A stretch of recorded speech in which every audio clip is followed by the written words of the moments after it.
Los locos de la azotea. Una nueva edición de Radio Azotea. Bit.ly en un punto de la ciudad. /Radio Azotea. Desde una azotea con la distancia correspondiente, ¿no? Si el Ministerio de Salud Pública pide 2 metros, yo exijo 5. Somos Radio Azotea. Nos gusta, nos agrada la magia de la radio. Los primeros mensajes de la tardecita de hoy. Vía Instagram, @Radio Azotea, o nuestro perfil en Facebook. Que esto sale desde una azotea. Real Rooftop. No es mentira. Cuando tira esto al aire no sabe en qué lugar lo pueden estar escuchando. ¿Esto es producción al aire? Nada de lo dicho y escuchado acá puede ser tomado en serio o como verdad revelada. No somos una radio. Primera cosa que deberíamos decir para explicarla a todo el mundo. Sepan todos ustedes que si alguien me dice un día, lo escuché en Radio Azotea, voy a ser el primero en desmentirlo. A la noche se repite este envío y va a las 23. Radio Azotea, aislamiento social a vivo. Todos los días a las 18. Guillermo Ameixeiras y Gastón Lepra. 1 minuto pasan de las 6 de la tarde, la puerta de la azotea se abre generosamente para dar comienzo a un nuevo programa. Los locos de la azotea. La Sociedad Radio Argentina les presenta hoy el Festival Sacro de Ricardo Wagner, Parsifal, con la actuación del tenor Mastri, la soprano argentina Sara César, el barítono Rossi Morelli y los bajos Chilino y Pachi. Todos bajo la dirección de Felix von Wingardner.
Ahí me gustaría entrar a mí en la canción.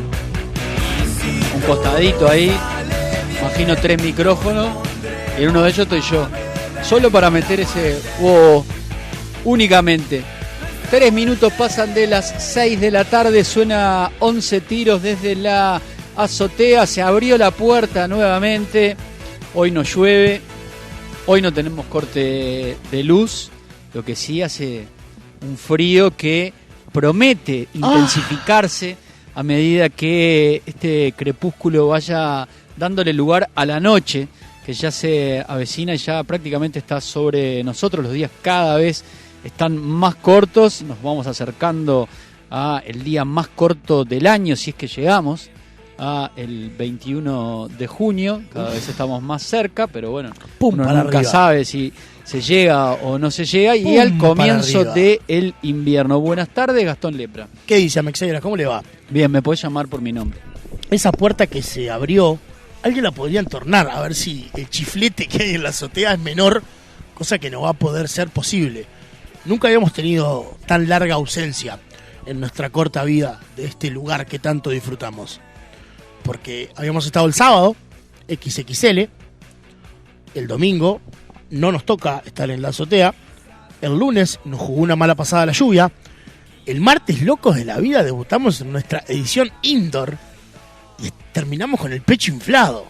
Sí, pese a algunos problemas técnicos que tuvimos, después se subsanaron y fue uno de los programas más largos dentro de lo que son los programas semanales, que duran aproximadamente hora y media.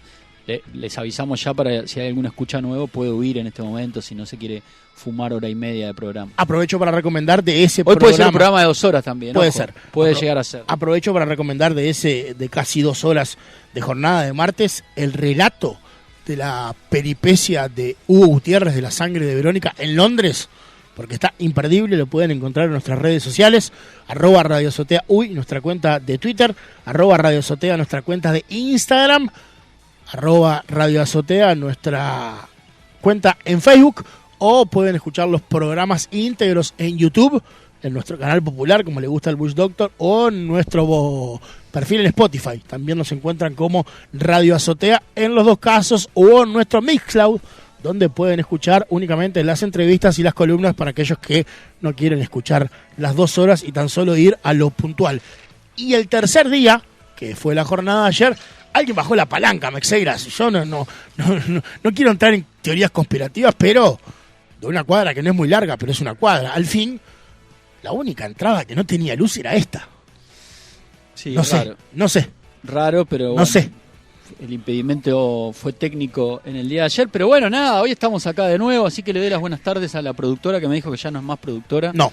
Que es fotógrafa ahora. Ascendió. Y casi se niega a abrirle la puerta a nuestro columnista de los días jueves que se hace presente en la azotea. Buenas tardes para el cineasta Juan Álvarez Nem. Buenas tardes a Mexeiras. Bien, siempre con su voz abajo así, apocada, gutural, desde las entrañas, salvo cuando se lo hace enojar, ¿no? O cuando él siente que tiene algo para enojarse, que ahí qué fácil se enoja, le cambia el tono de voz. Hoy sí, tengo ya gente que se hace llamar y se autoproclama fans del Lacra. Ya hay gente que está en esa posición. Digo porque está el ideólogo y el uno del Lacra aquí. Hay gente así, y también hay gente que uno suponía que en algún momento iba a estar del otro lado, pero está mi amigo Nico García, el gato, docente de la tecnicatura de comunicación en la UTU, o sea, un tipo que da clase de esto que hacemos nosotros, está escuchando Radio Azotea. Espero que nada de lo que salga aquí sea aplicado después para futuros comunicadores. Puede ser, pero bueno, en la contraria, ¿no? Claro. Miren lo que no deben hacer. Ahí sí le hemos dado material a Roleta. El abrazo grande abundante para el gato Nicolás García, que nos está escuchando. Otro tipo que sabe lunga de radio y además la sabe lunga de música. Bueno, son ya pasadas 7 minutos de las 6 de la tarde. Tenemos un programa con varios contenidos. Por ejemplo. Sí, por ejemplo, está la columna de El Cineasta, que se la voy a dar a él para que la presente, porque además tiene todo un armado especial, así. Va a haber sinergia con nuestra columnista de los días miércoles. Se van a enfrentar sus dos se van a enfrentar se van a poner los trajes de sus dos disciplinas principales, o por las cuales más son apasionados y se los conoce.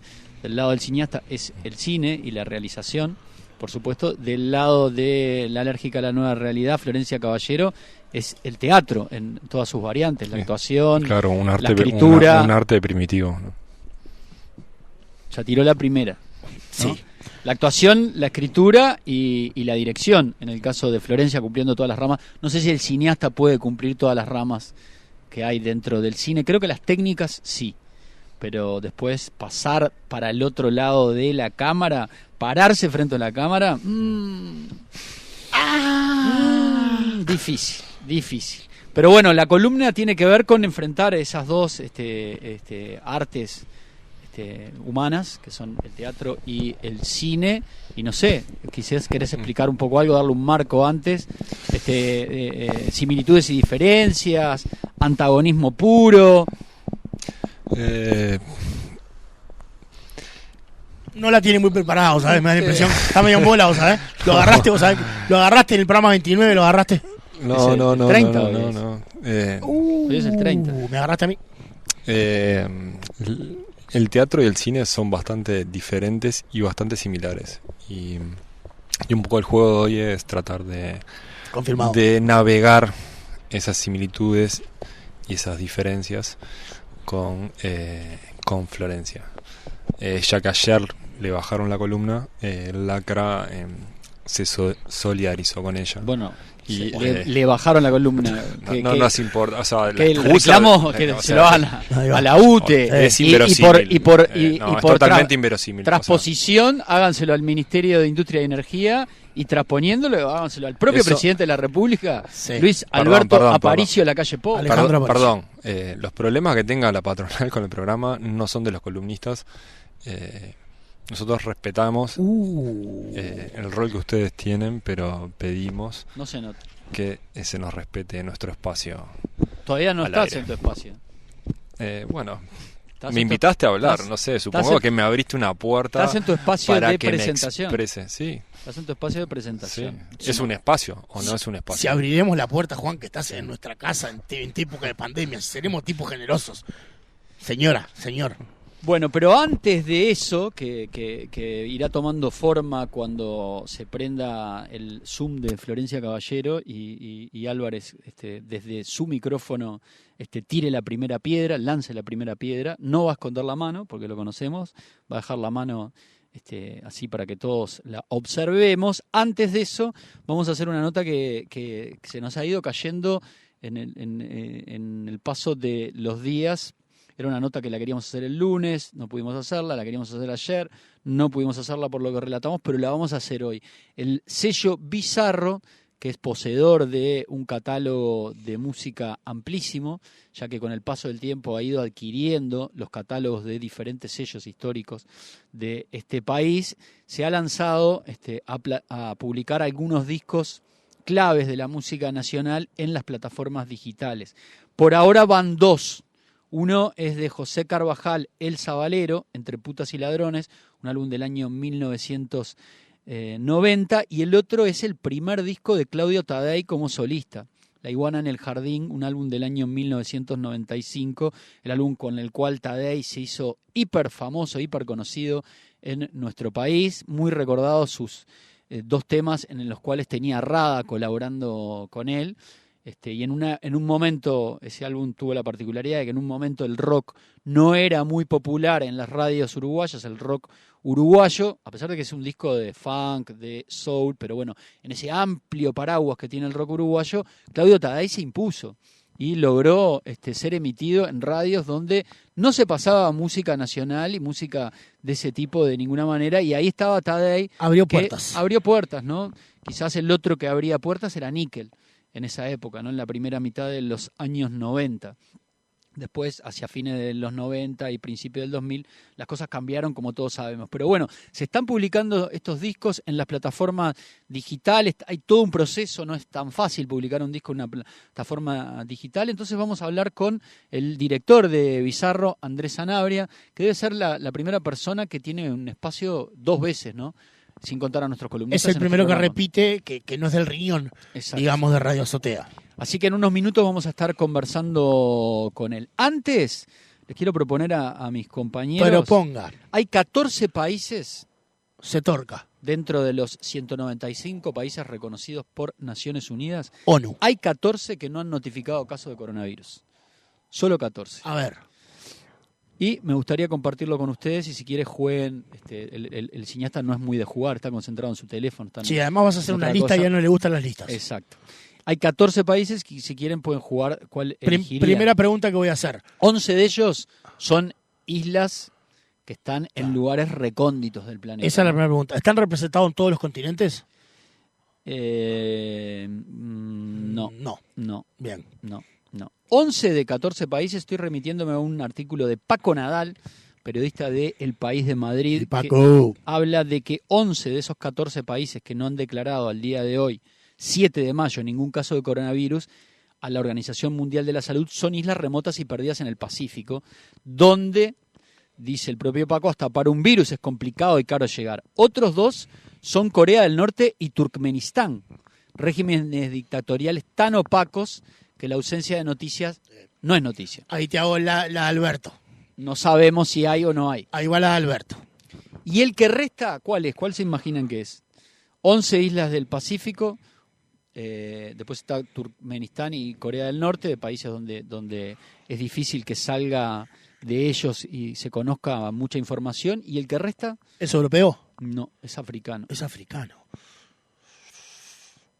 Me perdí. Lesoto, Lesoto. una Muy curiosidad geográfica incrustada en las montañas de Sudáfrica. bien. Yo pregunté si no me por la equivoco. cuestión europea pensando en algún país chiquitito, europeo, medio potencia mundial que se hubiera cuidado, pero no. También los agarró a todos. Por ahí tenemos, si empezamos a desgranar, tenemos a las Islas Cook, Sí. 15 pequeñas islas a unos 1.700 kilómetros de Nueva Zelanda. Tenemos, y esta isla, estos atolones, vos los vas a recordar porque alguna vez en Mundo Cañón le dedicamos varios programas. Kiribati, Sí. una treintena de atolones coralinos repartidos por 3 millones de kilómetros cuadrados de agua del Pacífico Central. Están a 4.915 kilómetros al noroeste de Australia. Así es esta famosa y pequeña república de los mares del sur a la que el turismo llega atraído por sus bellísimas playas. Y bueno, por supuesto, hoy no hay turismo, ¿no? Lesoto. ¿Existe un país que se llama Lesoto? Dice Paco Nadal. Se preguntan muchos. Sí, y es una singularidad de las fronteras que dejó la descolonización británica en el sur de África. Lesoto es un enclave montañoso del tamaño de Bélgica, incrustado dentro del actual Sudáfrica, en el que viven más de 2 millones de personas de la etnia Soto. Es un destino muy apreciado para el senderismo y la escalada, y hoy no estaría teniendo casos de COVID-19. Sigo, Federación de Estados de Micronesia. Micronesia. Las antiguas Islas Carolinas Españolas descubiertas en 1526 por galeones que hacían la ruta México-Filipinas y vinculadas a la corona española, tampoco tienen casos de COVID-19. Las Islas Marshall, estas sí son bastante conocidas porque están bajo la administración de Estados Unidos, playas paradisíacas, aguas cristalinas, buenas zonas de buceo, destino típico de viaje de bodas sin coronavirus. Y hacen buenos equipos de guitarra. Y bueno, vamos a el país del amigo. El amigo que resurgió hace unos días porque se Qué le estaba sonriente dando... se lo dio. Sí, se lo estaba dando prácticamente, si no por muerto, a un paso de salir. Se lo dio hospitalizado por varios motivos. Después se lo dio 6 metros bajo tierra. Y después empezó a hablar de la hermana que venía en su lugar y ya se decía que era más mala que él. Bueno, Corea del Norte estamos hablando, por supuesto, Kim no hace Jong-un. falta explicar mucho más, entonces el país tampoco tiene casos denunciados o informados, más que nada la Organización Mundial de la Salud, coronavirus. Nauru, el estado más pequeño de Oceanía, una sola isla de 21 kilómetros cuadrados, convertida en república independiente en 1968, tras independizarse de Australia. Su economía depende de unos grandes depósitos de fosfatos. No es precisamente el destino turístico más solicitado del mundo, pero hoy es un lindo lugar para estar. No hay casos de COVID. Palau, oficialmente República de Palaos, un archipiélago vecino de los Estados Federados de Micronesia, formada por 340 islas coralinas y volcánicas mayormente deshabitadas y que juntas no suman ni 500 kilómetros cuadrados. Se lo considera uno de los mejores destinos del mundo. ¿Para qué? Para bucear. ¿Mirá? Samoa. Mirá. Samoa. Ahí ya estamos frente a un estado más conocido. Ya veo la gente del rugby frotándose las manos. Creo que el Bush Doctor estuvo en Samoa. Sí, claro. Creo que el Bush Doctor estuvo en Samoa. Hombre de rugby. Uno de los países de la Polinesia con cultura local más fuerte y viva. Lo forman 2 islas volcánicas, pese a lo pequeño que es. Tiene una selección de rugby muy potente, claro, que rivaliza con los grandes de este deporte. Allí está enterrado el novelista británico Robert Louis Stevenson. Un gusto. Las Islas Salomón, casi 1000 islas repartidas en 2 archipiélagos, forman parte de este país de la Melanesia y tampoco tiene casos de COVID informados a la OMS. Otro país fuerte en el rugby, Tonga. El reino de Tonga es uno de los países de la Polinesia muy vinculados, además, con Nueva Zelanda. El 74% de los tonganos reside fuera de la isla y un 32% de ellos lo hace en Nueva Zelanda. Es un destino muy popular para el turismo de Oceanía gracias a sus playas, su fuerte cultura, el buceo y la pesca deportiva. Vamos con ese test match ya, Samoa-Tonga. Hagámoslo ahora que necesitamos ver deporte en vivo, chicos. Turkmenistán. Pero sí, pero los jugadores juegan más o menos casi todos juegan en otras ligas. Y ¿no? Los mejores juegan en otro lado. Por fin, otro país, dice Paco Nadal, sin coronavirus y que no es una isla remota del Pacífico. El problema es que el gobierno de Turkmenistán es tan opaco como el del Corea del Norte y muy posiblemente la ausencia de casos se deba al oscurantismo de un régimen presidencialista y autoritario. Me gusta Paco hablando de regímenes opacos. Tuvalu. Y ya vamos finalizando. Tan minúsculo que es el segundo país más pequeño del mundo detrás de Ciudad de Vaticano. Consta de 5 atolones y 4 arrecifes de coral con un total de 26 kilómetros cuadrados. Un destino perfecto para viajeros en busca de rarezas. Y el último. 14. Vanuatu. El declarado en su momento y famoso por haberse dicho que era el país más feliz del mundo. Eso te iba a decir. Por el think tank británico New Economic Foundation. Ahí lo conocimos. En un total 82 islas que se diseminan por 1.000 kilómetros cuadrados de agua en la Polinesia, con playas de ensueño donde no va nadie, una naturaleza pristina y cero prisa y agobio en el ritmo de la vida local. Así que ahí tienen los 14 países de los reconocidos que al menos no han informado de casos de coronavirus, de COVID-19. Así que bueno, si les interesa algún destino de esos, pueden ir pensando en cómo llegar y cómo ir y aislarse. Interesadísimo el cineasta en los temas que estamos hablando, muy participativo. Me imagino que lo veía concentrado en su teléfono buscando dónde quedaban algunos. Cada uno de ellos y pasajes. Estaba buscando pasajes. Bueno, vamos a arrancar con algo de música. Antes de que te me vayas, ¿me repetís la cantidad de países que reconoce la ONU? Arrancaste con ese Según la número. nota de Paco Nadal, sí. Yo no lo chequeé. No, obvio. Si es así, habla de 190 y algo, dijiste. Sí, ¿dónde lo tengo? 192 o 194. 195. 195. Sí. ¿Por qué la FIFA tiene 211? Es preciosa la FIFA, amo la FIFA, estando en las antípodas de la FIFA, ¿no? Pero 211 afiliados tiene la FIFA, o sea, le saca un número interesante a la ONU en países afiliados para jugar a la pelota. Sí, y no sé cuáles serán. Estaría bueno un día construir esa lista. Vamos a buscar la ¿Cuáles lista. son los países que no están en la ONU, pero sí están en la FIFA? Le voy a pedir al cineasta que me arme esa lista que tanto le gusta. Y después, lo va a hacer ahora. Lo otro que quería poner a propósito de COVID-19 y en el marco local, apareció el primer caso en Rivera de COVID-19 autóctono, un hombre de 49 años, así que hay que sumar un departamento más en la República Oriental del Uruguay con Covirulo. Sí, viste que se bajan y se suben los departamentos. Ahora estamos en 7, pero llegamos a tener 13, ¿no? Sí. En su momento. O sea, ¿van a repetir toda la información que van a salir en el noticiero de noche o podemos hablar de algo como diferente? ¿Lo atendés vos o lo atiendo yo? ¿Qué preferís? Yo justo me quedé sin retorno. Justo. Bien.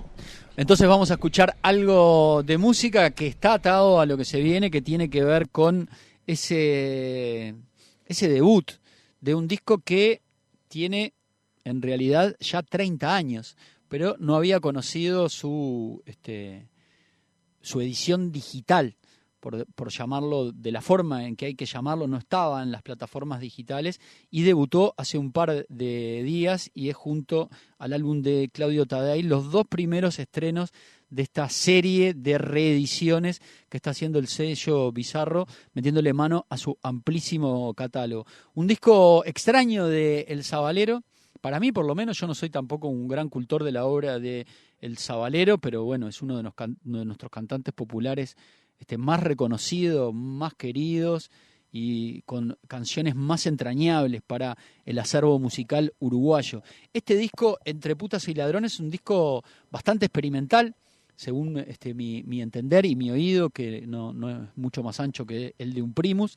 Y vamos a arrancar con una canción que tiene, no sé, hasta algún ribete de psicodelia, me parece, en sus sonidos, con un José Carabajal encendido, llamado El Bailongo de Alcazotro.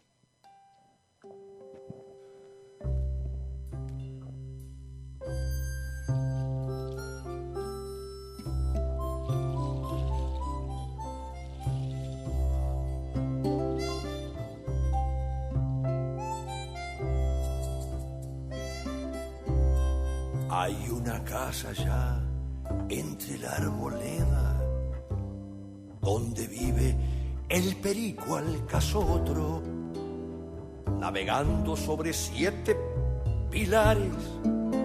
La acorralan despacio los agostos, las aguas grávidas de la creciente.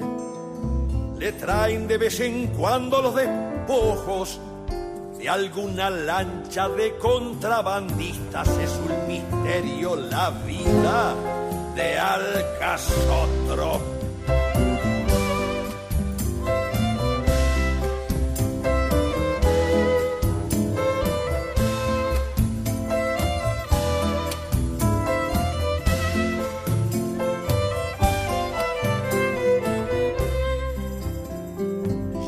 lo puede ver calafateando alguna embarcación por los canales, con la espátula haciendo maravillas, la pipa entre la boca desdentada y la camisa manchada de aceite, y la ansiedad mordida por los vientos.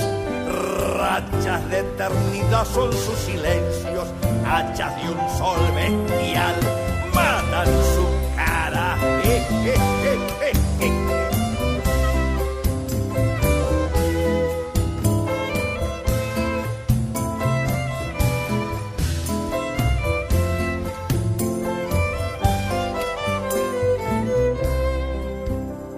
Dicen que de una vez la vuelta al mundo y otra vez se cargó 4 gendarmes. Cosa triste de ver que cierta gente no hable bien de quien hizo algo importante. Carajo, no hay más ley que la de abajo, solo la ley del pobre al pobre abriga. Y el que anda en malas con los retobados es que anda en buenas con la policía.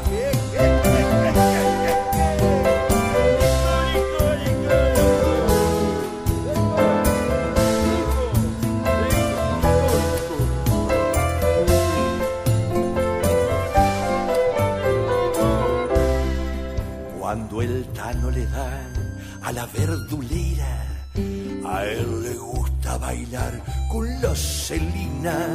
Esa mañana de invierno o primavera, toda la isla entera se endominga. Cuando su boina viene a los chinchorros, se arman grandes fritangas populares. Crece un humo violento de chupines que hace de surubíes y de bagres.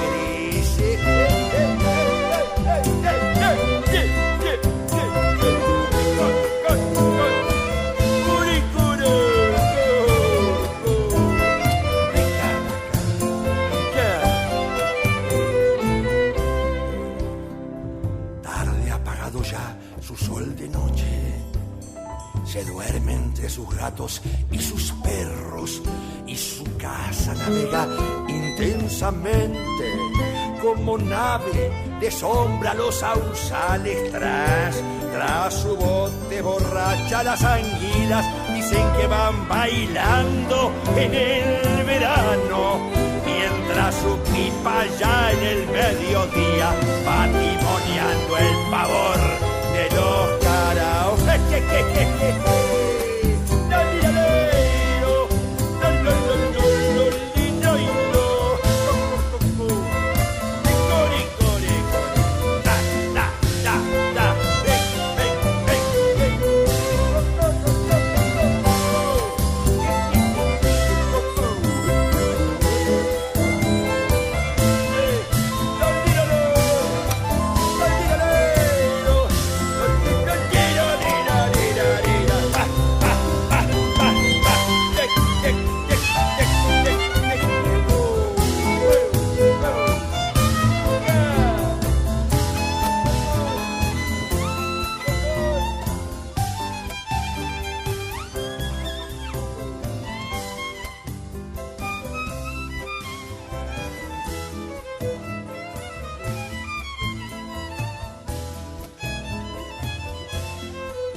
Entre putas y ladrones se llama este disco del Sabalero, publicado en el año 1990, y abre con esta canción que escuchábamos recién, El Bailongo de Alcazotro. ¡Qué cantor! El Alcazotro, el que vive del contrabando, el que ama bailar, el que tiene una vida misteriosa y una vida que es una lección de vida en sí misma. ¡Carajo!, grita en un momento, no hay más ley que la de abajo.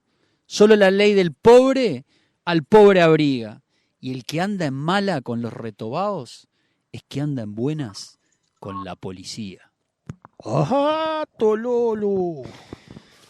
Nos vamos en búsqueda de Andrés Sanabria de El Sello Bizarro. Bueno, Desde las sombras, él está atrás de la publicación en plataformas digitales, más precisamente en Spotify, de este álbum de El Sabalero que tiene 30 años y bueno, que había quedado descatalogado para el mundo digital.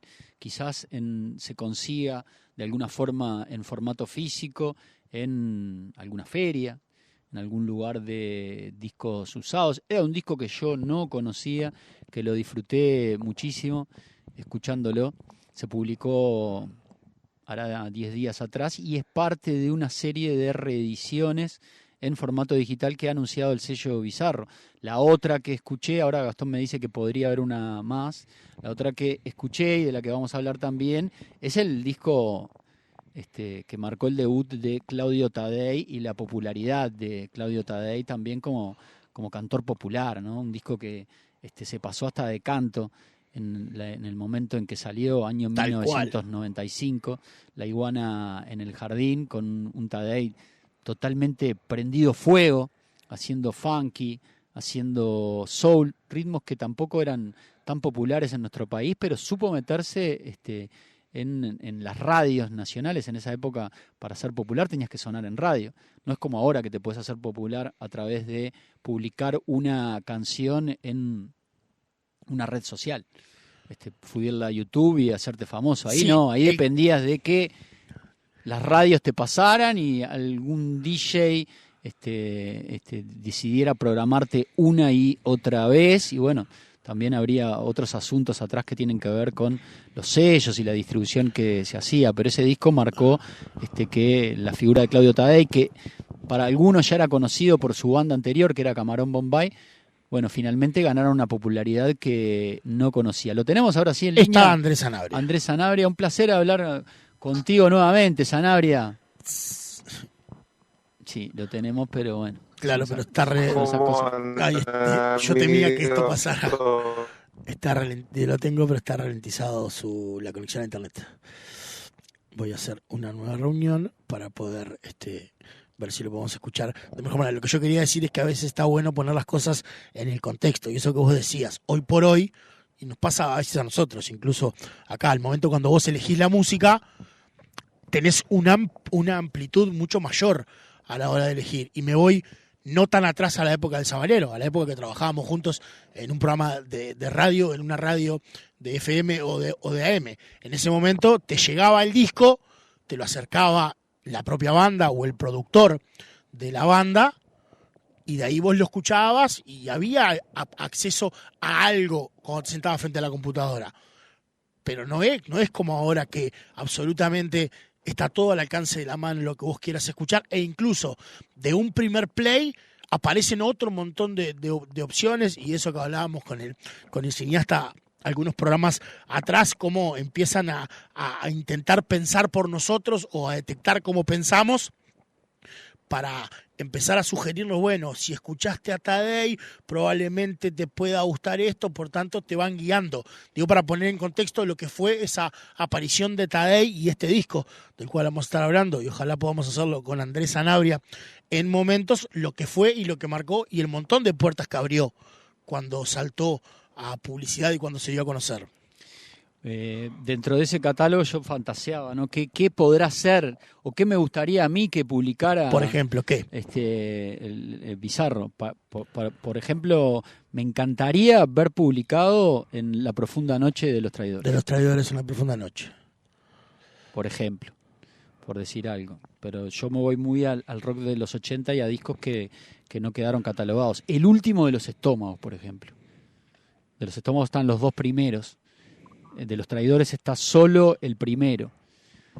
Pensando en el rock. Bueno, todo el rock de los 80 me encantaría que estuviera publicado en una calidad respetable, porque lo encontrás subido por usuarios anónimos. Eso es lo que hablábamos YouTube, el otro día. pero no tienen la calidad de sonido que necesitan. Eso es lo que hablábamos. Y lo que entiendo yo es que Spotify, que tendrá sus cosas buenas y sus cosas malas, como exige determinada calidad de sonido para los materiales que se suben a la red, y eso a veces es lo que dificulta publicar algún tipo de material viejo, porque hay que pasarlo por un proceso de de alguna forma de remasterizarlo. Remasterización. Para el formato digital, para la plataforma digital. Y eso requiere, de alguna forma, de una inversión. Sí, también de tiempo y de dinero.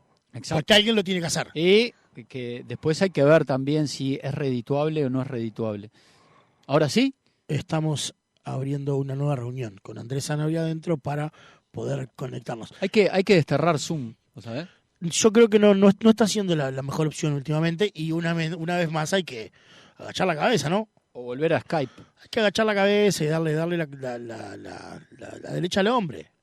Porque ¿quién fue el que nos abrió en un momento y dijo hay que salir de Zoom antes que apareciera en los portales todo lo que sabemos oscuro de Zoom? Y el que está siempre antes en todo. El que está absolutamente antes de todo en todo, que es nuestro bus doctor, Rufo Martínez, que volverá en la jornada de mañana para cerrar esta semana de Radio Azotea y que va a aparecer además en el XXL de sábado, que ya tiene algún contenido. Bueno, todo parece indicar que ahora sí, que esto me va a permitir a mí que aparezca Andrés Zanabria y que nosotros lo podamos escuchar para conversar. Con Andrés ya estuvimos conversando a propósito del Suena Uruguay.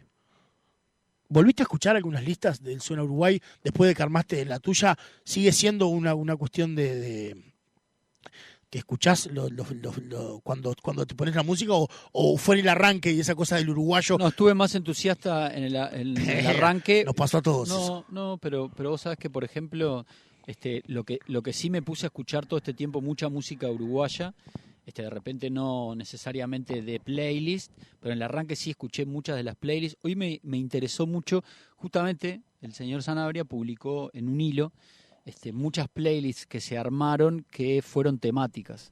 Entonces hay una de Cristian Font de música de los años 60. La hija de Rada, por ejemplo, que me pareció súper interesante. ¿Cuál de ellas? Julieta hizo una playlist de temas de su padre, por ejemplo. Suena atractivo. ¿Cuál es la sensibilidad de la hija sobre la música que hizo el padre? ¿Cómo ve la hija la obra de su padre? Que además es artista. Federico Medina, opa, un conocido de esta casa que ha salido aleatoriamente en este programa, hizo una playlist que temáticamente tiene rap uruguayo y trap de estos tiempos. Va por ese lado. Y me pareció súper interesante y dije, se lo voy a retuitear a Zanabria y le voy a dar corazoncito, como muchas cosas que uno le da a Fab, no sé si vos lo haces eso, para leerlas después. Para buscarlo después, pero la pregunta es, que te quede fácil. ¿Pero pasaste del tweet a las listas o solamente te quedaste en el tweet y la lista? Lo agarré hoy, hoy, estaba trabajando esa es la pregunta. Y la idea era, se viene un fin de semana y poder volver en algún momento. Bien. No lo estamos logrando entonces. De momento, pero ahora acabo de cambiar todo tipo de cablerío para poder solucionar. Yo te propongo, si querés, escuchemos a Claudio Tadei, cuando ahora la computadora me acaba de decir para hacer todas las cosas al mismo tiempo. Escuchemos a Claudio Tadei. Dame un segundo. La iguana en el jardín, el álbum de el año 1995 de Claudio Tadei, un álbum justo que estábamos hablando de Rada, para quien no escuchó el álbum o no identifica temas sueltos, es el disco en el que Tadei metió a Rada en un par de colaboraciones que terminaron siendo de los grandes éxitos de ese álbum. La famosa Estoy contento, nena, como el highlight de los highlights. Y Why Did You Do It? Why Did You Do It? Con Rubén Rada. No es la canción que vamos a escuchar, no es ninguna de esas dos, las colaboraciones. También está Rosana Tadei en alguna colaboración. Tampoco vamos a escuchar la de Rosana Tadei. Y sí, la que me gustaría escuchar, si Gastón lo logra, estoy toqueteando las perillas, es el corte 3 del disco La iguana en el jardín, la canción llamada Ya no te entiendo.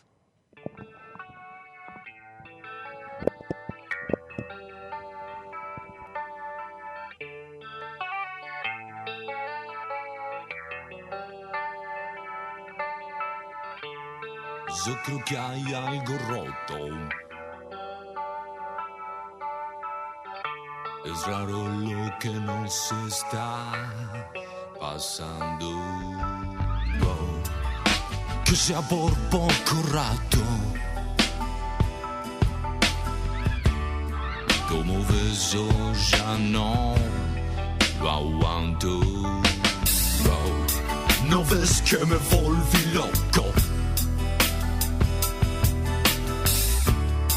Y vos ya tuviste demasiado. Y digo que te acerques un poco, porque el tiempo no se está apurando. Si es que no hay nada que hacer, si no tenés nada que decir, ya no lo entiendo.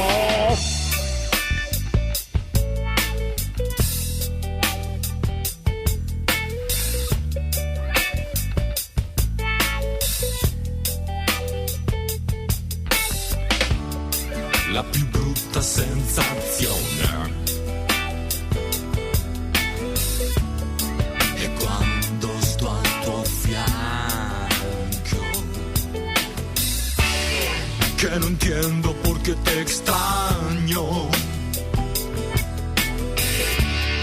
estando tan cerca de tus labios. Oh, si es que no hay nada que hacer, si no tenés nada que decir, ya no lo entiendo.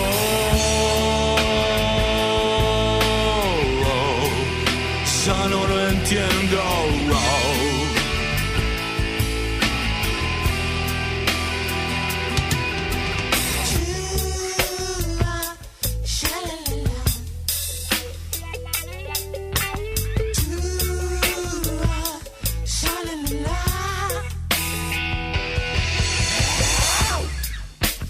Creo que hay algo roto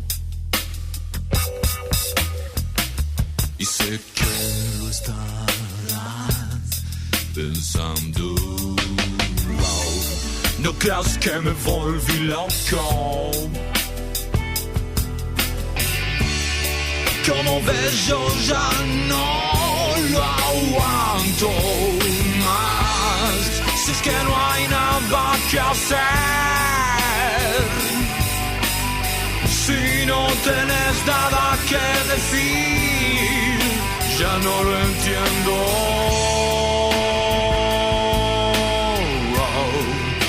Ya no lo entiendo.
La voz de Claudio Tadei desde su primer disco, La iguana en el jardín.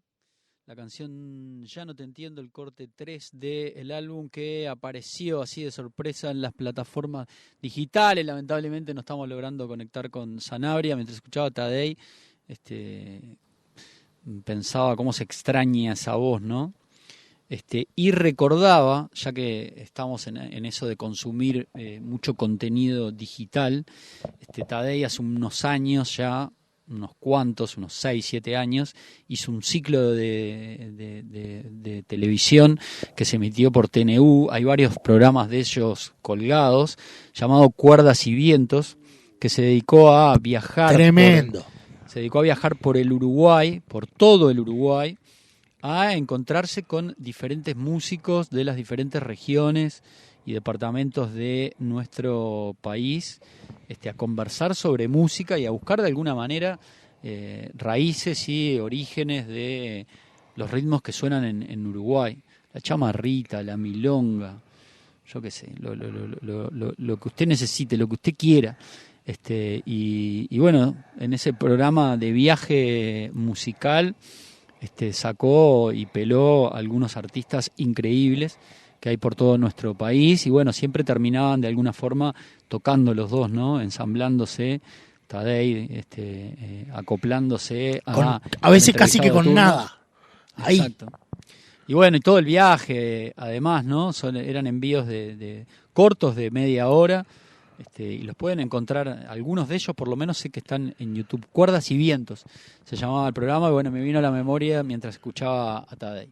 Yo le quiero mandar un abrazo grande a Andrés Sanabria, que sé que nos está escuchando. Lamentablemente la internet nos está jugando una mala pasada a los dos, por tanto no va a ser posible, y por tanto tengo que hacerlo por transitiva también a nuestra querida amiga Florencia Caballero, alérgica a la nueva normalidad, que tampoco va a poder ser.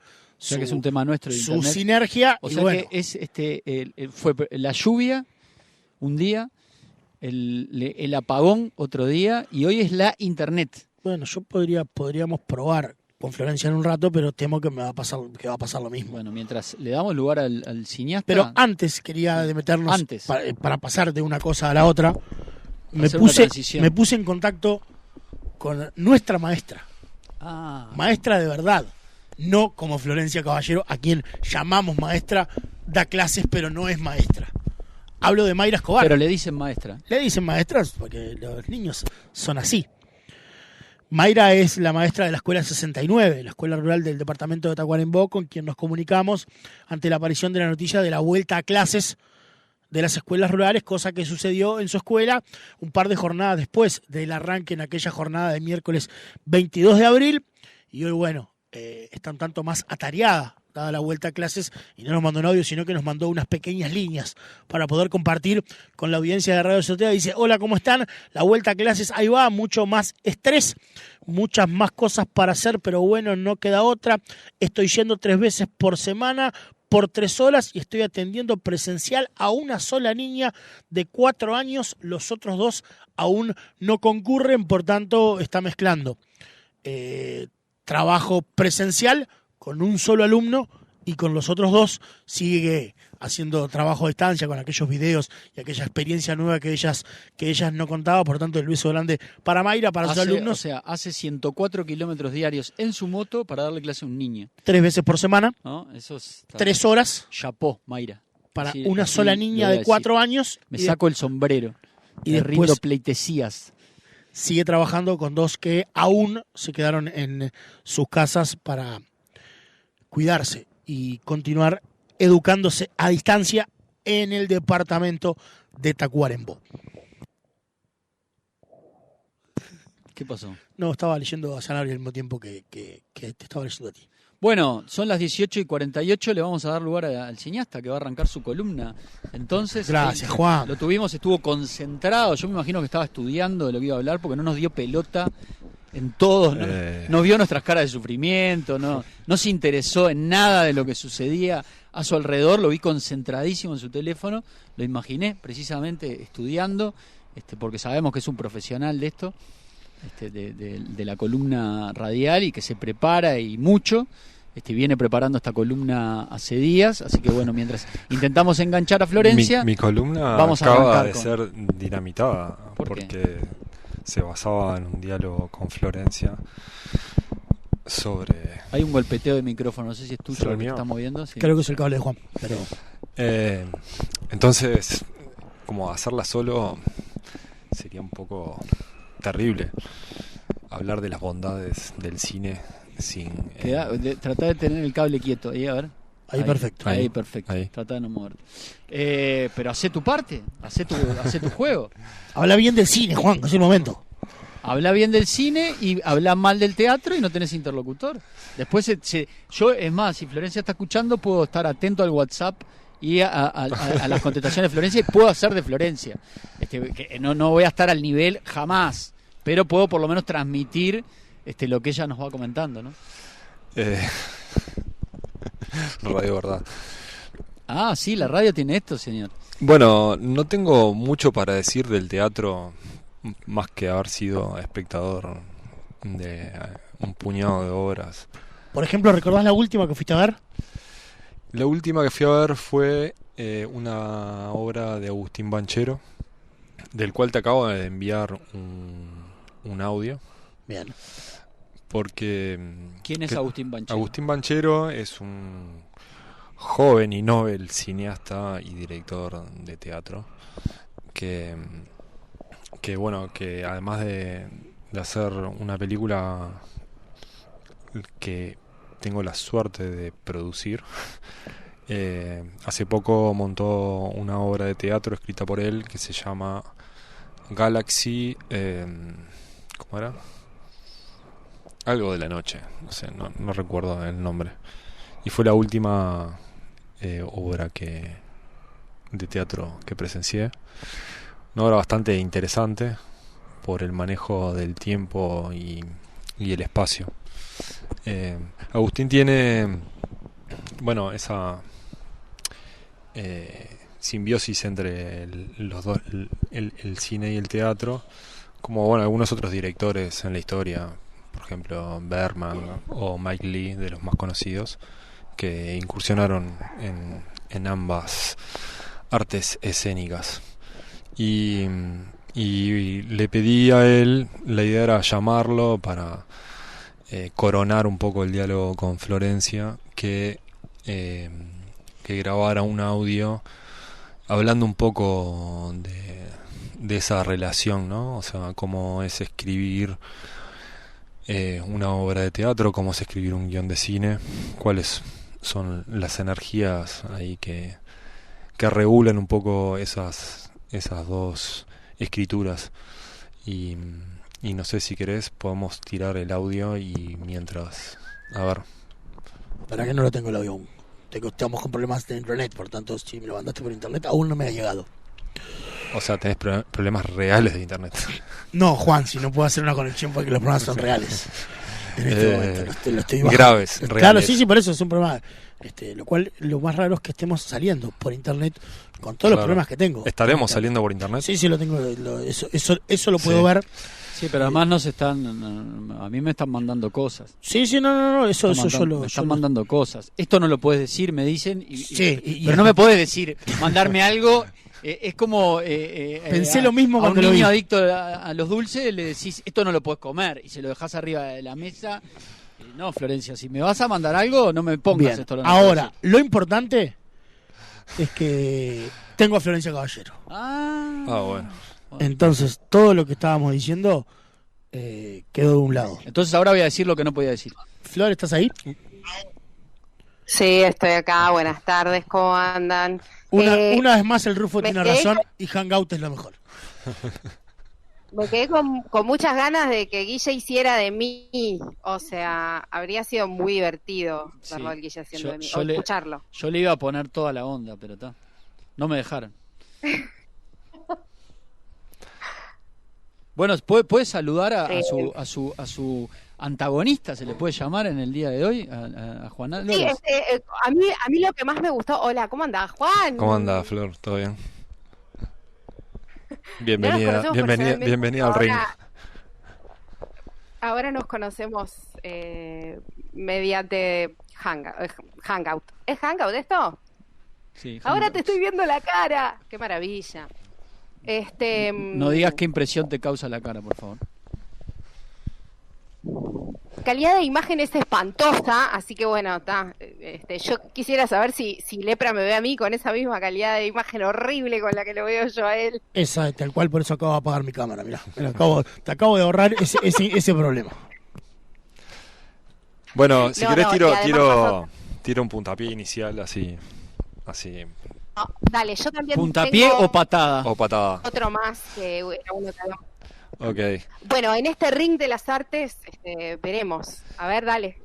Bueno, yo quería arrancar con la palabra de un director de teatro bastante conocido, ¿no? Como Sergio Blanco, un hombre que ha trascendido fronteras y que tiene una opinión bastante radical sobre el cine, ¿no?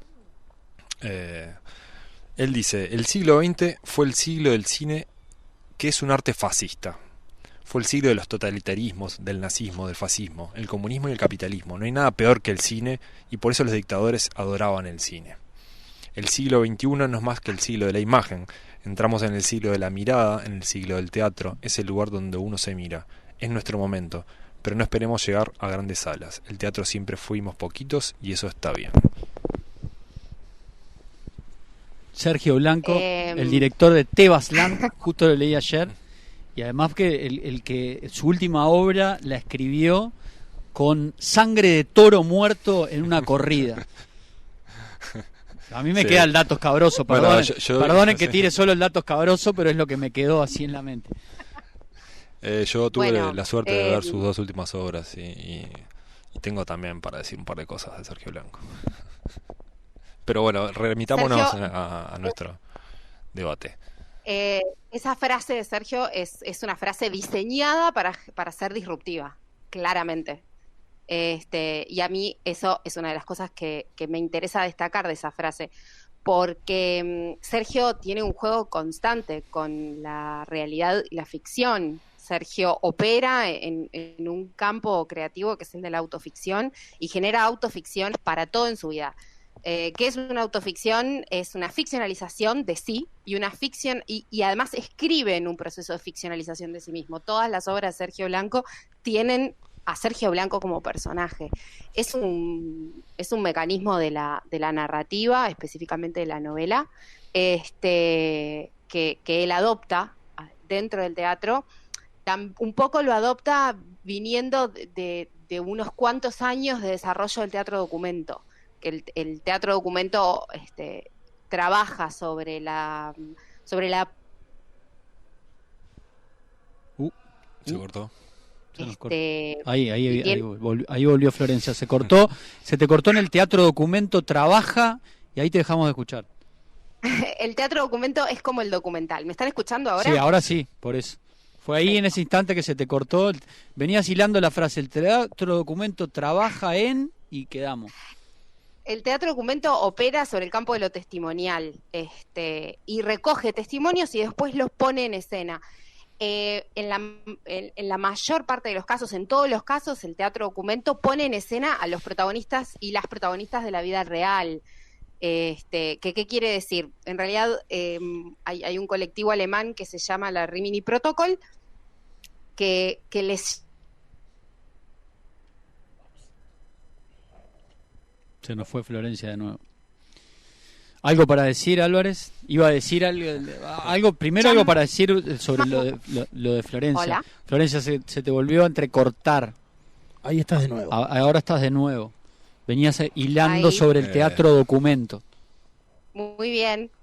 Usa expertos de la vida real. Estaba hablando sobre eso.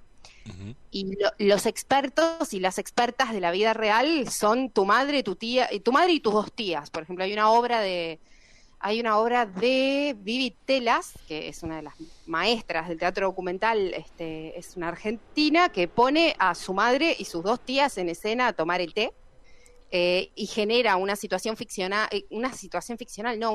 testimonial escénica. Y tiene unos comportamientos y unos usos del lenguaje escénico que son bastante distintos. En esto, tenemos que pensar que el teatro documento como que va progresando desde finales del siglo XX y toma al principios del siglo XXI, y en esta campaña Sergio empieza a trabajar con el proceso de la autoficción. Ahora, perdón, pero la autoficción, el documento, hay una similitud bastante con el cine, que es una herramienta bastante usada por muchos cineastas, no solo en el documental, sino en la ficción. Estaríamos ahí en un plano bastante común. Armando agua para su molino, el cineasta. De ambas artes. No tenemos mucha diferencia ahí. Exacto, porque el tema es que vos, cuando hoy dijiste una palabra clave, creo que fue en el grupo de WhatsApp, dijiste una frase clave cuando arrancó el programa. Sí. Dije que era primitivo, que el teatro era primitivo, pero no como algo malo. No, porque hay una cuestión antropológica que es bien interesante, que está bueno entender al teatro como como algo primitivo que es en lo que se ancla la cuestión del encuentro, la cuestión de lo que se llama convivio, que es estar todos juntos en un mismo lugar. Tenés que anclar eso con la evolución del teatro a lo largo de los siglos. El teatro el teatro fagocita todo lo que tiene alrededor y lo usa y lo pone en escena. Cuando uno empieza a entender eso, se da cuenta que el teatro le roba a todo el tiempo para ponerlo arriba del escenario.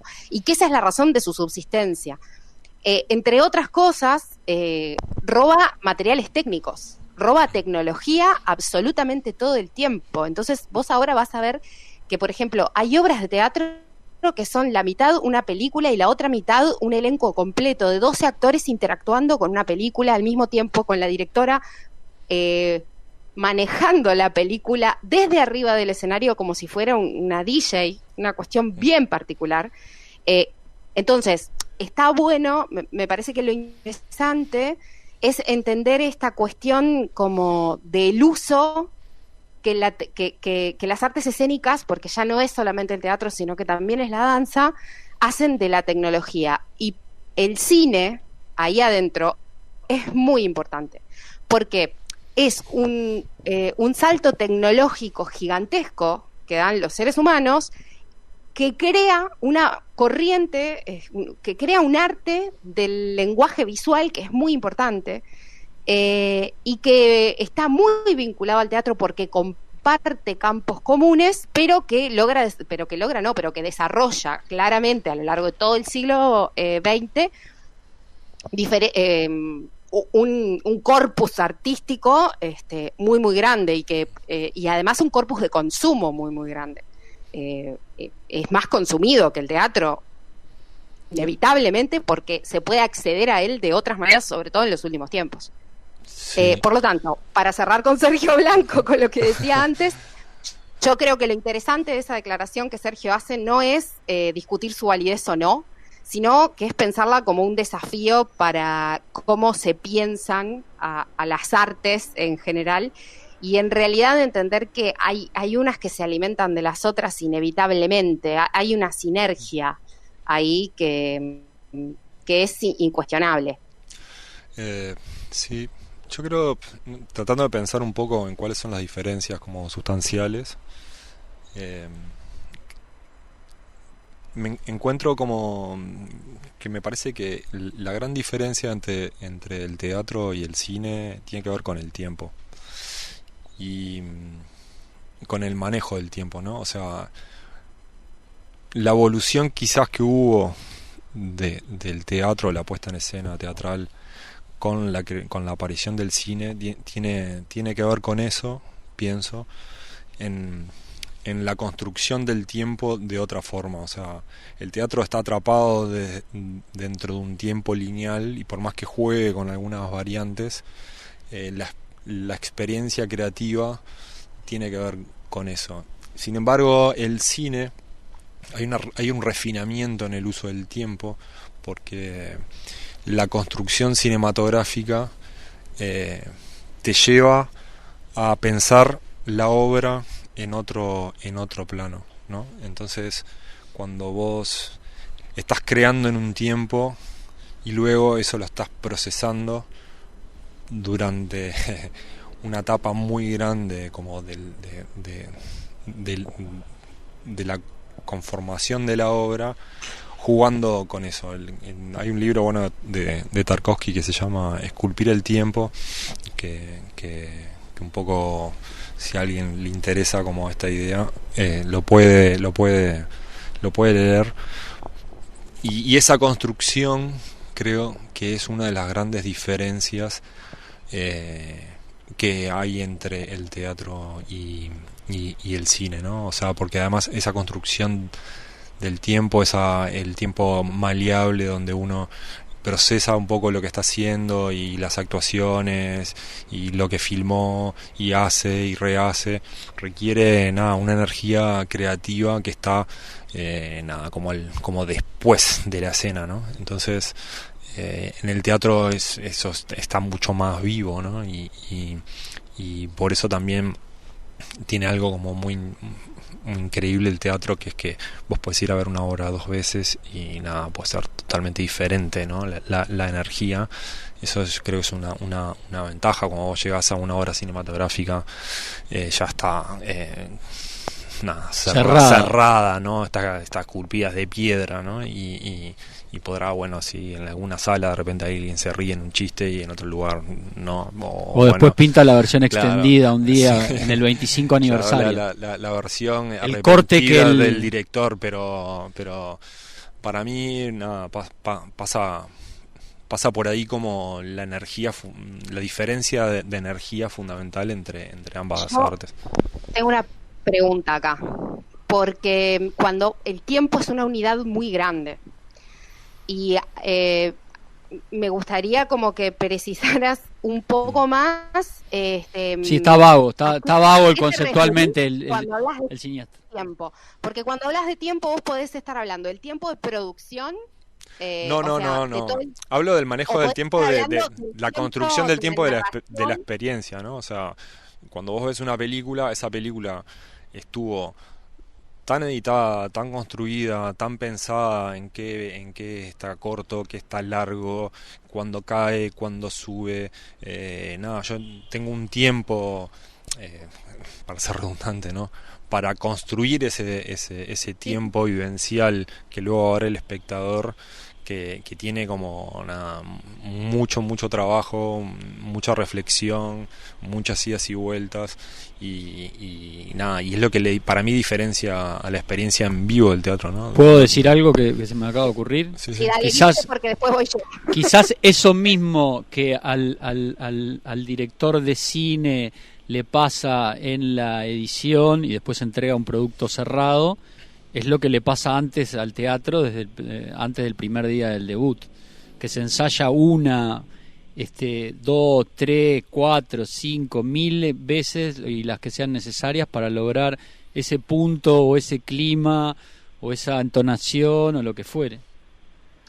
Sí, mirá, ese tiempo del que vos hablás ahora, el que estabas mencionando, es un tiempo que en realidad compartimos, aunque te parezca mentira, porque todo este proceso que vos hablás sobre cómo medís, cómo editás, cómo volvés y vas de atrás para adelante para generar el tiempo de lo que va a ser la experiencia posterior, es algo que en el teatro también se diseña muy cuidadosamente. Hay una cuestión que es que a veces hay productos teatrales o productos escénicos que no operan en ese campo, y tenemos muchos ejemplos de productos escénicos que no operan en ese campo, que no les interesa generar esa medición porque está como más enlatadito, ¿viste? Como cuando vos vas a ver una no sé, no me acuerdo ahora, pero cuando vas a ver una película que está conformada como dentro de los parámetros de lo que se vende en Hollywood, por ejemplo, vos vas a notar que hay ciertas cosas que se repiten estructuralmente a lo largo de esta película para que pueda ser vendida una película de acción o una comedia romántica, por ejemplo. Ahí tengo como más claro cuáles son las estructuras que tienen que tener. Te pasa que en el teatro eso lo compartimos. Nosotros en el teatro también tenemos obras que se hacen de una determinada manera y después lo que tiene en medio que alrededor también es decorado, no tiene demasiada injerencia en la experiencia de lo que va a ver el espectador, y entonces el espectador en realidad solamente observa actores actuando en términos de ritmo. Lo que funciona rítmicamente. ¿Sí, Lepra? Sumo un par de voces. Dice un oyente, el oyente, en realidad. Para mí, una actuación magistral en teatro es más removedor que lo mismo en cine. El actor puede mover su timing justo con el público porque recibe feedback. El cine es unidireccional a rajatabla. Unidireccional. Discrepo. Estás hablando de otra cosa. Qué raro que Guillermo discrepe con el oyente. A nadie se le hubiera ocurrido. Y después... No, porque no necesariamente tiene que provocar más emoción por estar ahí. Y después... estar en presencia, me parece a mí. Aporta. Yo no entiendo nada. El señor Quarantino dice, El teatro maneja el tiempo dentro de escena subjetivamente como el cine. El tiempo es una unidad caprichosa, ambigua. Discrepo también. No, mentira. No, estoy muy de acuerdo con esto último. Con lo de los actores, estamos hablando del lenguaje de la actuación y ya ahí es otro capítulo. Ahí creo que Juan va como a coincidir conmigo, es otro capítulo, porque hubo que desarrollar muchas técnicas para poder laburar en un lado y en otro, y laburar en cine y en teatro es absolutamente distinto y te implica cosas distintas. Obviamente hay otras cosas que sí se comparten y son iguales, pero hay otras que son absolutamente diferentes, por lo cual me parece que capaz que podemos dejar la actuación para después. Pero sí, pues, ahí como es otro. Lo que pasa es que esto lo podemos encargar de muchas maneras. A mí otra columna. Claro, es como que me interesa como seguir un poco desarrollando esta idea como del tiempo. Desarrollo. Claro, porque a mí la posibilidad de el cine, además, ese tiempo se construye a través de un punto de vista, y ese punto de vista, por más que el teatro lo tenga, yo tengo la posibilidad de cortar y de cambiar la cámara de lugar y tener un plano muy cercano del actor y generar una nueva narrativa que también termina como construyendo el tiempo. Entonces ahí hay una herramienta fundamental que termina articulando un poco el tiempo de actuación, el tiempo de escena, el tiempo de desarrollo de una historia. Creo que esa capacidad que tiene el audiovisual o el cine en general le da como un plus bastante interesante, ¿no? A la hora de pensar una película. O sea, sí, perdón, decime. Dale, seguí. No, dale. No, que ahí yo quería agregarte algo. Estoy de acuerdo contigo. Y eso es uno de los grandes desafíos de hacer teatro contemporáneo en este momento. El teatro, yo además empecé a usar una terminología del cine, no todo el teatro tiene los mismos objetivos en el medio teatral de una sociedad como por ejemplo la uruguaya, y por lo tanto al igual que en el cine hay teatro comercial y teatro de arte que investiga, que va mucho más para el lado de la investigación. En ese caso hay corrientes que son más contemporáneas y corrientes que son un poquito más anteriores, como que guardan vínculos con lenguajes, si bien los lenguajes se apilan unos arriba de los otros y los usás si vas y venís, en el teatro eso es posible, cambiar de lenguaje todo el tiempo, ir hacia un realismo que podrías considerar mucho más decimonónico y, de principios del siglo XX y llegar a una cosa un poco más documental, y todo eso se puede articular arriba de un escenario sin que quede extraño. Pero eso depende de cómo armás la puesta en escena de la obra. Pero a lo que quería ir es esto que vos decís del punto de vista. Para el teatro hecho por artistas que nacimos a finales del siglo XX y que además estamos muy influenciados por el cine porque lo consumimos muchísimo más. O sea, yo consumo mucho teatro, pero igual entiendo que consumo muchísimo más cine. Hay una cuestión que es bien interesante, que es cómo nos fuimos encontrando con que el cine tenía herramientas para hacer cosas, como esta que vos señalabas recién, que el teatro no las tiene. Yo no puedo hacer un primer plano en teatro. Pero ¿qué obligó a hacer? El teatro entonces fue tratando de encontrar sustitutos o maneras de generar una situación similar. Por ejemplo, jamás va a ser un primer plano, pero el trabajo minucioso con el diseño de las luces de una obra de teatro pasó a ser algo sumamente relevante. Por lo menos en el Uruguay de los últimos 10, 15 años, que antes no lo era tanto. Antes se trabajaba más solamente como en el campo de lo escénico. Bueno, igual a finales del siglo XX ya había directoras, sobre todo, que estaban como buscando en caminos distintos, pero el trabajo sobre cómo movés los enfoques a partir de la luz arriba de un escenario son muy interesantes. Y eso no nos viene solamente del teatro, nos viene de la cantidad de cine que consumimos a lo largo de toda nuestra vida. Otra cuestión es romper la linealidad absoluta del tiempo, todo a lo largo de la forma en la que se cuenta una historia. Esas cosas nos empezaron se empezaron a permear y se empezaron a meter en los lenguajes. de todas maneras coincido contigo en ese plus del punto de vista, o sea, y es que bueno, que también es una de las grandes potencias que tiene claro, la obra cinematográfica, o sea, yo con el o sea, poner la cámara ya te define tantas cosas dentro de la narrativa cinematográfica, donde la pones, qué valor de plano vas a hacer, o sea, yo puedo hacer desaparecer el universo simplemente poniendo la cámara en un lugar. Entonces, claro, ahí hay como un potencial expresivo a la hora de narrar historias que en el teatro no es tan fácil. O sea, vos podés generar otras cosas en teatro, me imagino, expresivamente, que quizás el cine no los pueda hacer, pero ahí hay algo que es una herramienta fundamental a la hora, que inclusive es muy importante también, es una de las comprensiones más difíciles a veces para los propios cineastas de entender bien cómo funciona este tema en particular, ¿no? Que para mí es vital a la hora de hacer cualquier obra, ¿no? A mí me da la impresión, viendo esto de afuera, que escuchando a Florencia, escuchándote a ti, que el teatro... ¿A ti? Sí, a ti. ¿A ti? ¿No se dice a ti? ¿Está mal dicho?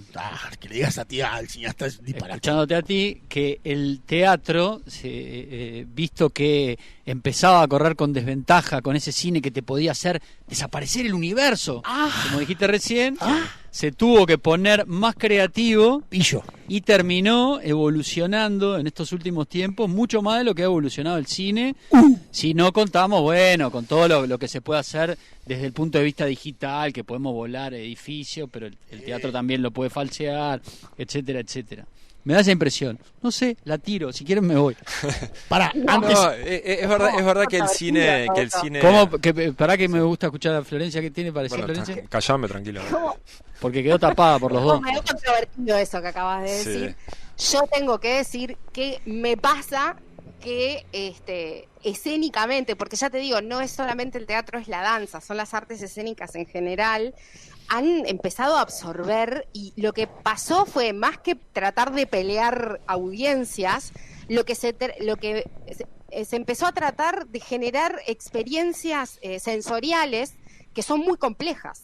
Y ahí es lo que para mí es lo más interesante, porque se empezó, porque el teatro aprendió, en el caso de muchos artistas que tengo ahí como varios nombres, el teatro aprendió cosas del cine y empezó a utilizarlas en la generación de espectáculos que tienen unos niveles de sensorialidad que son muy particulares, porque muchas veces tienen imagen, tienen, ya les digo, una vez vi, hace pocos meses en un festival, vi una obra de teatro que era una película y una obra de teatro a la vez.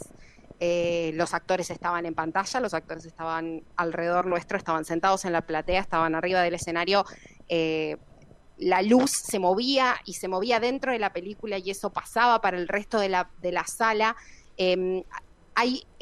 Hay una cuestión con la multisensorialidad. En muchos casos hay obras que utilizan el olor también, o sensaciones táctiles, cuando eso lo permite. Entonces, el teatro roba un montón de mecanismos y los empieza a usar, más que para competir, me parece que para investigar en una cuestión que yo venía hablando en columnas anteriores, que tiene que ver con una investigación en la percepción de los espectadores, y a mí me parece que eso es lo más interesante. Sí, bueno, a mí una de las... yo creo que el cine de todas maneras... Sí. No, digo que si yo tuviese que buscar como una diferencia de experiencia, para mí tiene que ver con la fisicalidad del teatro, ¿no? O sea, hay cosas que uno siente estando frente a una obra de teatro que tiene que ver con compartir lo que decía el oyente, un espacio con un ser vivo. Sí, o sea, no quiere decir que sea mejor o peor, no, me parece que hay como un tipo de experiencia diferente. Él lo calificaba a su manera, pero lo que decía... Que creo que también, por ejemplo, para hacer como una comparación, podría a veces suceder entre la ficción y el documental, ¿no? Cuando vos estás viendo una película y vos sabes que la gente que está en ese documental son personas y no son actores o personajes, vos te terminás vinculando de alguna manera, de otra forma, porque cuando el protagonista de un documental se muere, no se corta la cámara y el tipo se levanta y se va, a diferencia de la ficción. Entonces hay como un dramatismo implícito también en esa experiencia, que bueno, obviamente pasaría en el teatro, ¿no? Si estás en el teatro y se muere un tipo, tampoco se va a levantar, ¿no? Y sería como bastante impactante e inolvidable. Totalmente. Yo voy a sumar un par de mensajes más. Desde Los Ángeles también discrepan con el oyente y dejan otro aporte que capaz es para otro momento, dada la hora y el frío que hace en la azotea. Dice nuestro querido amigo Uzi Saba: para vos, Florencia, y para ti, porque voy a seguir a mi líder, para ti, siempre el cine experimental queda de lado, queda olvidado, dice él. Juan Álvarez, a vos te lo estoy diciendo. Otra cosa que me quedé pensando cuando Florencia decía que el teatro le roba al cine, pero el cine antes le robó al teatro, ¿no? Al filmar gente actuando, o sea que mi frase final sería: el que roba a un ladrón tiene 100 años de perdón. Es que el cine nace un poco robando bastante el teatro. Yo sé que mis razonamientos son simples, pero bueno, pero es buenísimo. Es la simpleza que hay que ponerle un poco después, esto que está allá arriba, o sea, la azotea nos está quedando está elevadísimo, muy abajo. O sea, esta azotea que está en un primer piso no merece, esto tendría que estar en un penthouse, hacerlo, la verdad que estamos muy abajo. Dice el señor Cuarantino, voy a tratar de leerlo como él lo escribió en su tono: la diferencia más notoria entre uno y otro es la misma entre la interpretación y la fijación musical. Una interpretación fluctúa de acuerdo a los factores de incidencia sobre el intérprete en el momento de la performance.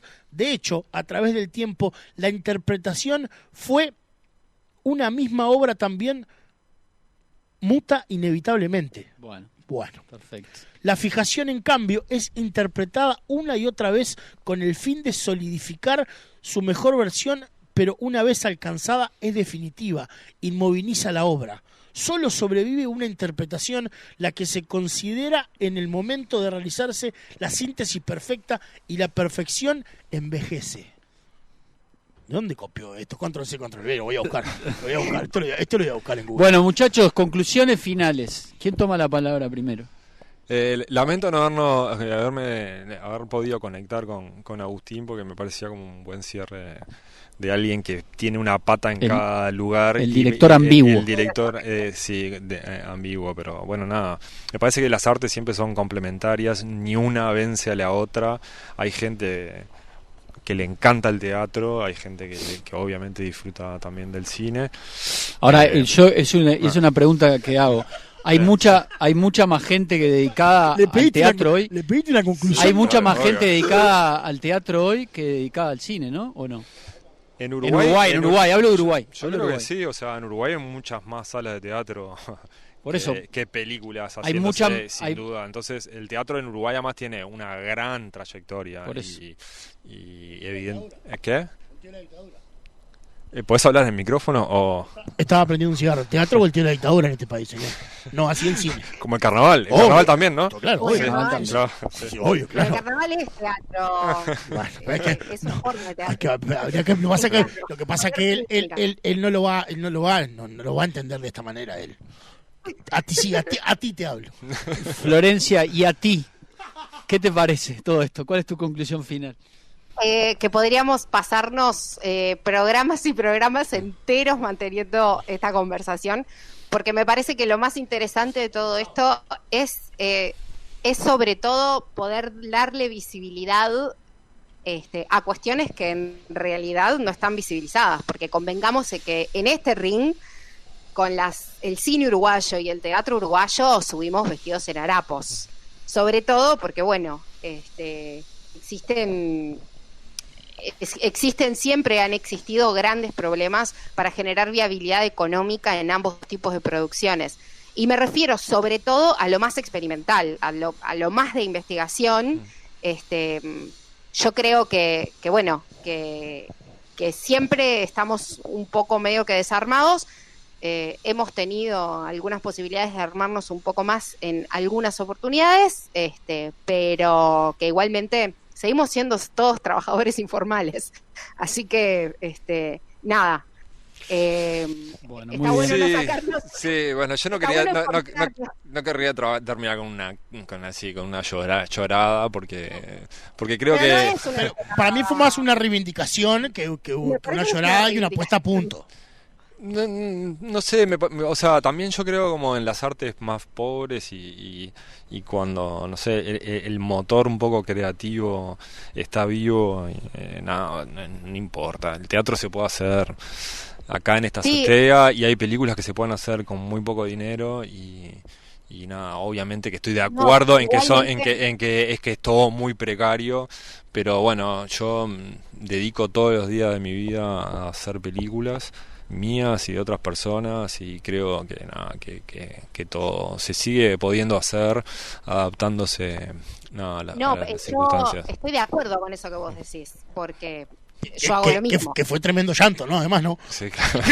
Que fue tremendo llanto el de Juan que no quería llorar. Yo, el mismo, no, al revés. Es el mensaje más positivo que he dado en esta azotea. Desde que subí, nunca dije nada más positivo en mi vida. No se te dio mucho, ¿sabes?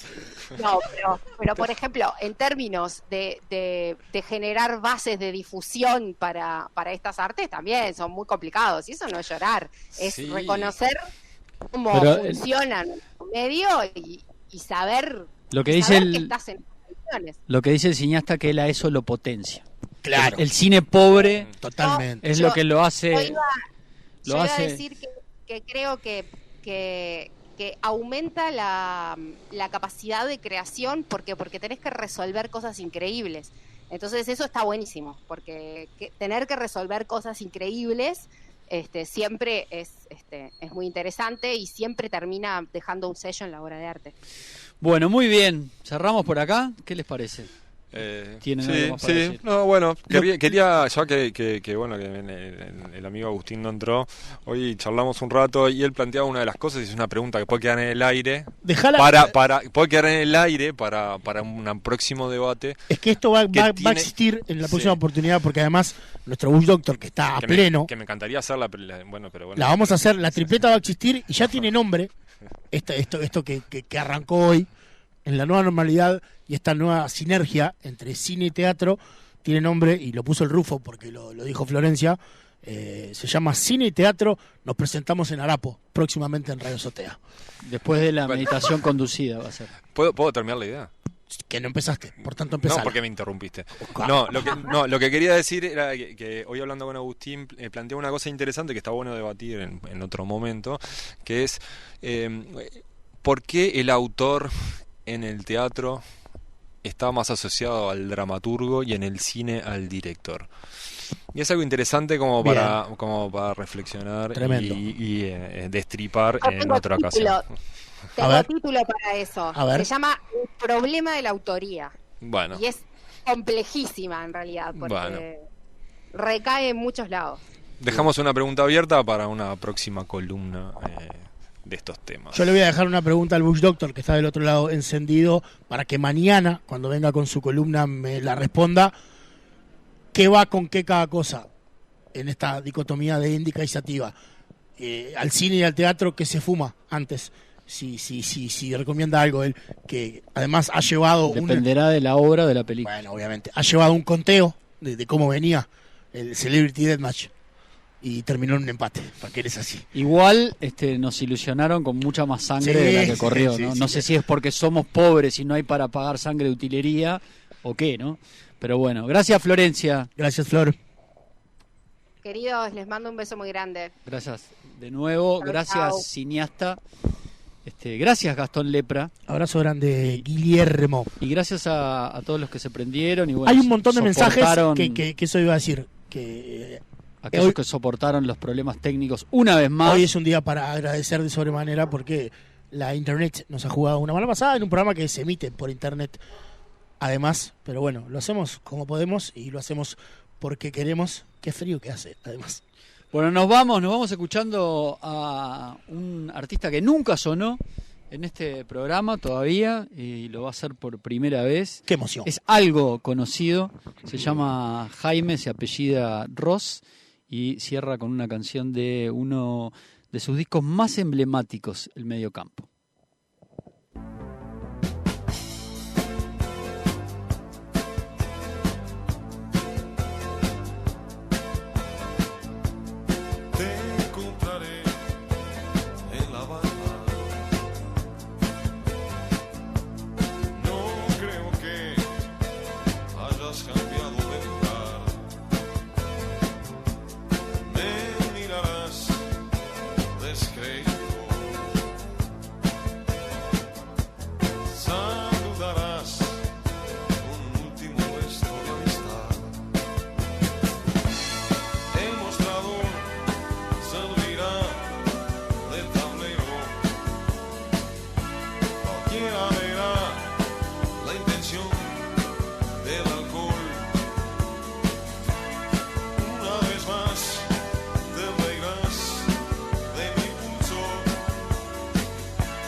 locos de la azotea. Una nueva edición de Radio Azotea. Bit.ly en un punto de la ciudad. /Radio Azotea. Desde una azotea con la distancia correspondiente, ¿no? Si el Ministerio de Salud Pública pide 2 metros, yo exijo 5. Somos Radio Azotea. Nos gusta, nos agrada la magia de la radio. Los primeros mensajes de la tardecita de hoy. Vía Instagram, @Radio Azotea, o nuestro perfil en Facebook. Que esto sale desde una azotea. Real Rooftop. No es mentira. Cuando tira esto al aire no sabe en qué lugar lo pueden estar escuchando. ¿Esto es producción al aire? Nada de lo dicho y escuchado acá puede ser tomado en serio o como verdad revelada. No somos una radio. Primera cosa que deberíamos decir para explicarla a todo el mundo. Sepan todos ustedes que si alguien me dice un día, lo escuché en Radio Azotea, voy a ser el primero en desmentirlo. A la noche se repite este envío y va a las 23. Radio Azotea, aislamiento social a vivo. Todos los días a las 18. Guillermo Amexeiras y Gastón Lepra.